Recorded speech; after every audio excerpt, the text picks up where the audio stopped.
मोदी साहब के नेतृत्व में काम कर रहा हूँ। मैं तेलंगाना से बिलोंग करता हूँ। मेरा नाम फूलचंद है। जब जंतर मंतर पे देखता हूँ जन आंदोलन होता रहता है, कभी जो है बहन बेटियों का, कभी मणिपुर के नाम पर, कभी महंगाई के नाम पे, कभी बेरोजगारी के नाम पे तमाम आंदोलन होता रहता है। तो मैं भी इस आंदोलन में शरीक होता हूँ कि जनता की आवाज़ जनता तक पहुँचे। मणिपुर में जो है मोदी जी बोल तो दिए, और कैसे बुलवाओगे भाई साहब?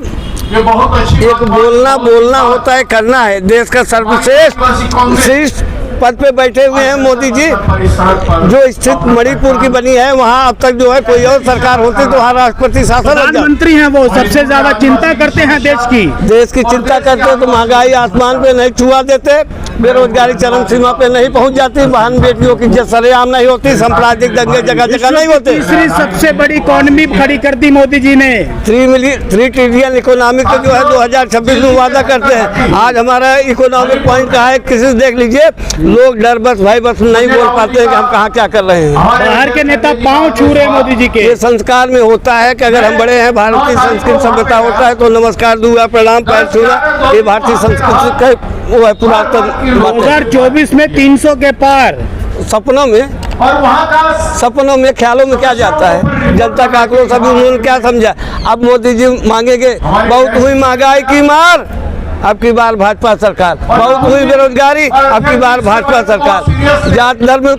जात धर्म के नाम पर, संसार कब्रिस्तान के नाम पे लौट लेंगे, या राष्ट्रवाद के जो नेशनलिज्म के नाम पे वोट लेंगे। अब उनके पास मुद्दा कहाँ बचा है? एनडीए और इंडिया एक ऐसी शक्ति के रूप में भारत आज उभर रहा है कि उसे तो रूस, America, Japan, Pakistan, Myanmar, Sri Lanka कोई देश हरा ही नहीं सकता। जनता का दुख समझते हैं, इसलिए तो मन की बात करते हैं। ये कभी नहीं समझते हैं। कोई एक उदाहरण नहीं मिलता है जो जनता के दुख समझते हैं। ये बहन बेटियों का दर्द नहीं समझते हैं, किसानों का नहीं दर्द समझते हैं, जवानों का दर्द नहीं समझते। उदाहरण दे रहा हूँ, समझ के बोलिएगा, जेल हो जाएगी। CBI भारत वर्ष का बेटा हूँ, हरगिज डर नहीं सकता हूँ। मुझको मालूम है कि मरने के पहले मर नहीं सकता हूँ। कायर हो के दुश्मन के सामने जो सर झुकाता है, मर जाऊंगा लेकिन उनको नमन कर नहीं सकता हूँ। जंतर मंतर की धरती से भारतवासियों को क्या संदेश देना चाहोगे? भारतवासी को संदेश प्राप्त हो चुका है कि बहन बेटियों की इज्जत सरेआम नीलाम होती रहेगी। हमारे प्रधानमंत्री जी नहीं बनेंगे, यहीं पर बेटियों की इज्जत, पहलवान बेटियों का। मेरी बेटी, आपकी बेटी, समझो ये सबकी बेटी है। गोल्ड मेडल को लाने वाली है भारत माँ की बेटी है। जो भारत माँ की बेटी थी, इसी जंतर मंतर से उनको जो है यातना देकर के हटा लिया गया। जबकि इतना ही हमारे प्रधानमंत्री को कहना था, बेटी कोई बड़ी समस्या नहीं है, बेटी कोई बड़ी समस्या नहीं है। तुम संसद में बैठो उद्घाटन में, जो समस्या हो गया हम देख लेंगे। पुलिस से उठवाने की जरूरत नहीं थी, वो पहलवान बेटियां सही थे।